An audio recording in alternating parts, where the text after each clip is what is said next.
Welcome to the Press One for Nick podcast. My name is Nick Limsdahl. My guest this week is Elizabeth Dixon. Elizabeth is an engaging business leader, a serial entrepreneur, connecting with executives and their teams, integrating strategy, innovation, leadership, and personal development in speeches that ignite conversations and inspire purposeful action. So not only that, but she's worked with a bunch of really awesome brands, including Disney World and Gap, and Chick-fil-a. She's has a bunch of experience. I don't need to get into it, or else it's going to take 30 minutes of me just talking about how awesome Elizabeth is. Currently, she is in as an executive director at the Trilith Foundation, reporting to Don Cathy, who was the chairman of Chick-fil-a. And she also has a book out that we will talk about called The Strength of Purpose, and I'm excited about that. But without further ado, Elizabeth, welcome to the Press One for Nick podcast again. Thank you, Nick. Thanks for having me again. It's an honor. Yeah, it's my pleasure. So I think there's a lot of ways that we could take this. And the one thing I want to start off is there's a lot of people that kind of go through the motions and in life, at work, and they don't have a whole lot of purpose. And so let's start there. Like, what does the word purpose mean to Elizabeth Dixon? To me, it means the reason that something exists. Or another way to say that is a reason for being. And I think it can be defined a lot of different ways, but that's the one that really has been the most meaningful for me to understand such a big, meaningful idea. Okay. And so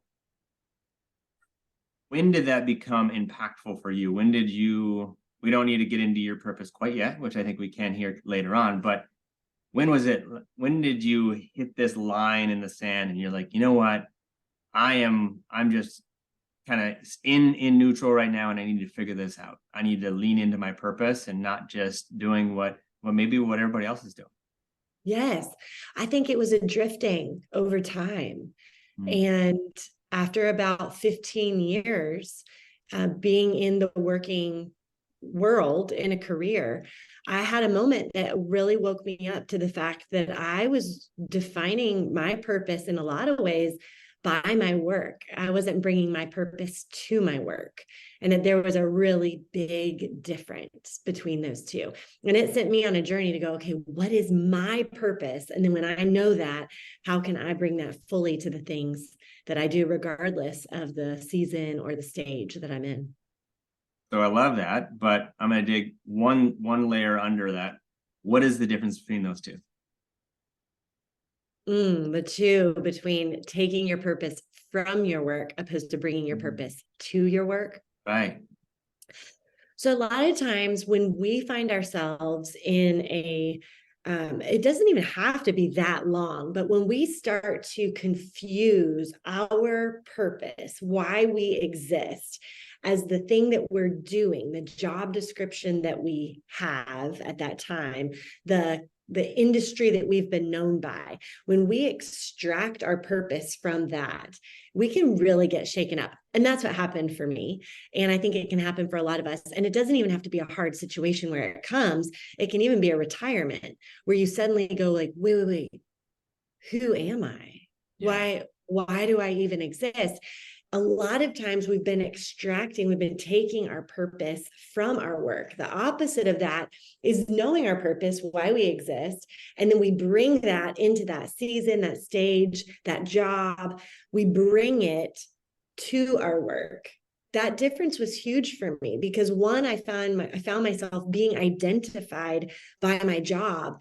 The other, I know my identity and I know my purpose of why I exist.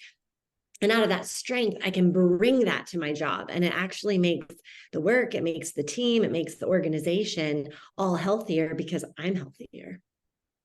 So the one thing I do like about that is that there is alignment. Hopefully you're at the role that you want to be in, and it aligns with the purpose, your personal purpose, and it aligns with the organizational purpose, which helps focus on the why.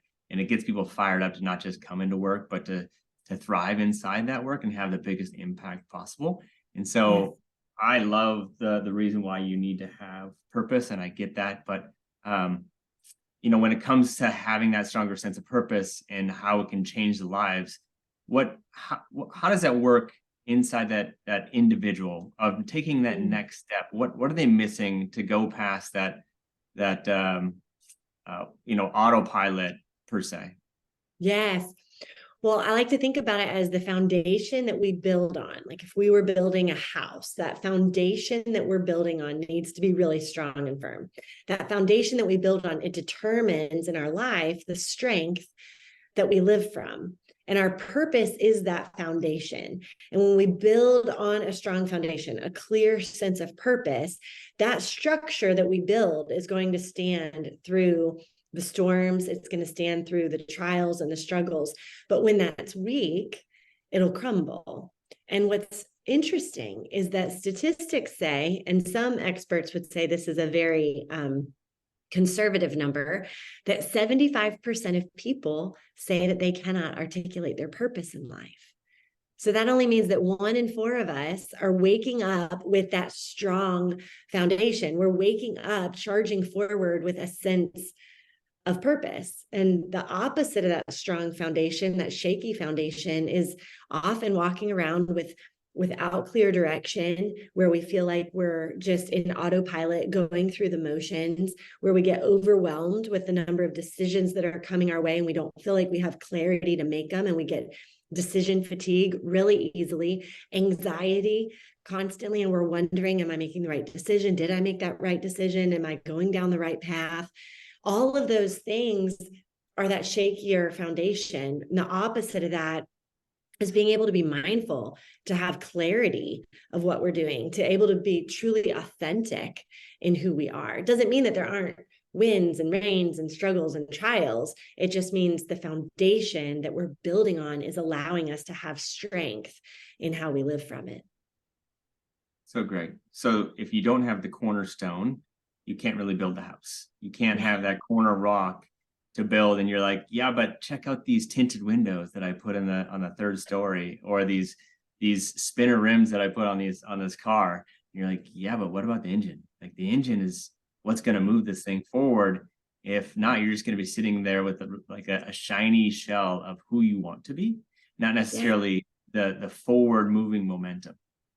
And I think we a lot of times feel that, like we feel that shiny shell. And there's a moment for many of us when we go, wait a minute, there has to be something more. There has to be something deeper and more purposeful. I don't want my life to be about a shiny shell.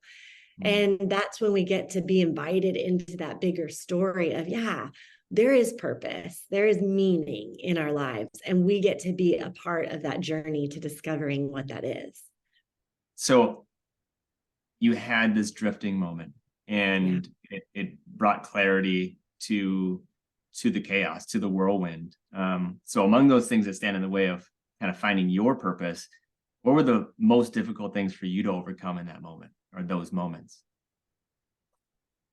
I mean, I think it takes an incredible amount of vulnerability to even go there with yourself.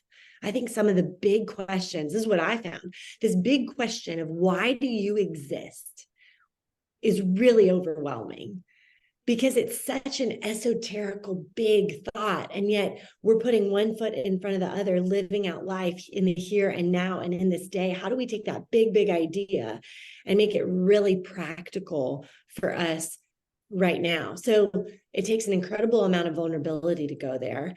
And the other thing for me is I have a bias for action. I like to go, let's do Strengths Finder, Gallup organization, Strengths Finder activator is number 1 for me. So really getting distracted by busyness is a threat. And so I had to really fight against that both I had to be willing to go through the discomfort and be vulnerable. And at the same time, I had to calm the distractions, the noise, all the things that are urgent, but not necessarily important, screaming at me, to be able to pay attention to these bigger, more meaningful questions that I could answer in my mind and in my heart. Those were the 2 hardest for me. I appreciate the vulnerability. Honestly, like it takes a lot to humble yourself, to kind of step back and say, I don't know everything, or maybe I do need to figure out what is most important in my life so I can align with what my purpose is. And you kind of said, as we're going through these storms of life of just, and I call it the whirlwinds, is how do you make sure that throughout the day you're thinking about a lot of things? You're going through the motions. I call it the horse blinders that are on consistently every day, and you're just trying to run as hard and as fast around this track as possible. So how do you make sure your thoughts throughout that day are aligned with your sense of purpose? I love that. It's such a good question. And it reminds me actually when I was an exercise science major in college, and I loved the human body and anatomy and the cause and effect. And if your body is not functionally aligned, there's a pain that comes. If you have one set of your muscles, if your obliques are really tight, it's going to cause your hip to come up. You're going to walk a little funny. And over time, you're going to feel pain. And what's interesting is so often when there's an injury like that, where you feel pain is not necessarily the source of the problem. And so what is really important in aligning our thoughts is making sure that all of those pieces are aligned, because we might have something that triggers, we see this isn't working, the system isn't working for me anymore, the relationships and the dynamic at home is not working. Well, there could be something else. For me, when I'm distracted, I'm not being a present mom, and that goes directly against my sense of purpose. And so in order for me to be really present as a mom, I've got to change the things that are pulling away and are distracting me, like phones, things like that. Okay, I'm going to put that somewhere else. I did that recently and said, I'm going to create a home for my phone, and it's not with me all the time. And I'm going to put it over here, and I'm going to choose when I go to it and not let it compel me. That's so hard. So we have to make sure those things are aligned. And so with our thoughts are so powerful. Our thoughts actually determine our actions. The way we're thinking about something is going to determine how we show up with those things. And so we have to make sure that we are thinking about our thinking. And in the handbook that goes with the book, each week I call them writers in the handbook, readers of the book and writers for the handbook.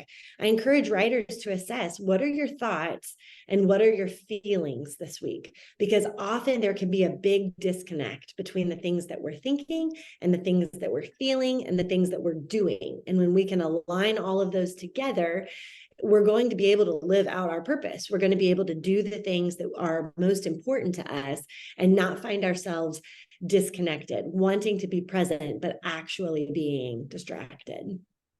So this is going out of left field, so bear with me. Do emotions negatively or positively affect your purpose? Yes. So yes, because a lot of times, and I've had seasons of my life, back to your car analogy, when emotions are driving the car, it's very scary. And maybe more as women, or those of us who are more emotionally leaning, and I would be one of those, when emotions are driving the car, it's very, very dangerous. We need emotions to be in the car, but in the back seat of the car. We need our thoughts actually driving the car. If our feelings are driving anything, we are really all over the place. I had an Uber driver like that one time, and I thought, this is it. Like this is the last ride in a car I'll ever have. I mean, he was all over the place. Thankfully, we didn't wreck. It was a miracle. But that's how it feels. When our emotions are driving our decisions, we're erratic. When our thoughts are driving our decisions, we're aligned. Again, emotions play a role. They get to be chilling, singing along in the back seat of the car, just not driving the car. Co-pilot, not the pilot. Yes. I like that. Is there a method that you follow to stay committed to your purpose, no matter what those emotions are going through? Is there things that you think about or talk through or write down as a reader or a writer to make sure that you consistently kind of go back to that purpose, regardless of the emotion at that time? Yes, two things. One, my coach, Jen Bowie, taught me a lot about being able to take my thoughts captive and go, what are these thoughts that are driving my actions? And then the practical application for that for me is each week at the beginning of the week. Sometimes it's Sunday evening, sometimes it's Monday morning. And I sit down and I write it all out. And it's in the handbook. I thought, if this works for me, maybe this will be helpful for others. And so I do my annual and my quarterly goals, and then I do my weekly goals. And I write out my purpose at the top, because that has to be the North Star that I'm working toward. And then I say, what are my thoughts and what are my feelings? And what do those things need to be so that I can truly be in alignment with my purpose? And then I write out, what are the top priorities for this week? And I can only have 5. I can't have more than 5 priorities. If nothing else happens this week, what are the 5 tasks that I need to get done? And then what are the automatic behaviors, the routines that I need to have as a part of my life that are automatically happening? Like exercise isn't a debate for me. It is happening. The alarm goes off. I get out of bed. If I can put my feet on the floor, I'm out the door and I can get my exercise in. Those automatic things that I want to be a habit and a part of my life. And I know that I will be better as a person when I do those things. And I check those boxes of, okay, how am I doing in consistency on these key behaviors? And then the last thing is documenting throughout the week, what are all the celebrations? What are all the moments of like, that was done well. I'm proud of myself for that decision I made. I was able to live out my purpose more clearly in that situation than I was before. And I try to document all of the celebrations. So purpose, thoughts and feelings, key priorities for that week, key habits that I want to stick to, and then all the ways to celebrate that previous week. What I like about that, Elizabeth, is that you get to go back and look at what's happened in the past. So you can kind of say, wow, I have accomplished a lot since I started this 6 months ago, a year ago, 5 years ago, 10 years ago. But you also now are setting bigger, hairy, audacious goals because of the things that you've accomplished in the past. And yes, unless you actually write that down in the book, as a reader and a writer, then you're not going to have the confidence or stick to the purpose because you're not seeing results. 100%. So I'm curious, when you started this and you started focusing on the purpose, what did you think your purpose was and what is it today? What did I think it was? Oh gosh, I gotta go back in my mind to figure that out. I will say this. I don't remember the exact words I would put to it, but it was highly tied. This is embarrassing to say, but I'm being really honest. It was highly tied to my performance in work. And I realized that that ladder, we use that term, like that analogy of a ladder of success, climbing the ladder. My ladder had to be rewritten because the things on the rungs on my ladder were things that were not fully within my control. And they were also things that I believed when I was 80 years old, I would look back and go, that wasn't the most important thing. And they were things like promotions and titles and compensation. And that really bothered me because that is not who I wanted to be. And somehow I drifted into that's what became really important. And it was my purpose. So it was very confused at that time with accomplishments and what it is today, my personal purpose. And I think what's great about purposes is the words need to matter to the author. They don't need to resonate with anybody else. But for me, my purpose is to reflect Jesus by galvanizing people and ideas for good. And so my faith is really critical for me. I don't want to live out of my own strength, but just like the moon reflects the sun, I want to reflect my creator in the decisions I make and the behaviors I have. And then I want to use my gifts.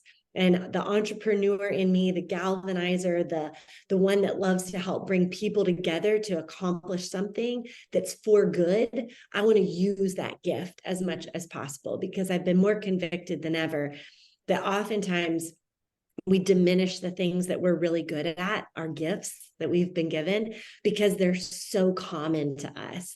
But when we, instead of diminishing them, we actually use them and cherish them and recognize them, we are able to make far greater contributions towards our work at home, in friendships, at the office, because we're doing the things that we're uniquely created to be able to do. So my faith and my gifts are two of the most compelling components. And I'm in full control over all of those elements. And they don't necessarily mean that I accomplish any certain success on our standards here on earth, but they're things that are going to be impactful toward the people around me. And I think that's what I'm going to be most proud of someday. So what I like about that is a bunch of things, but is that you can control them. It's not saying this is a lot and here's a lot of things that I'm out of control. If I go to the hospital and I have a heart attack and or on the bed and they're trying to resuscitate me, I can't control that. Yeah. But I can control what I eat. I can control how I exercise. I can control what I do not post or the current state if that issue happens.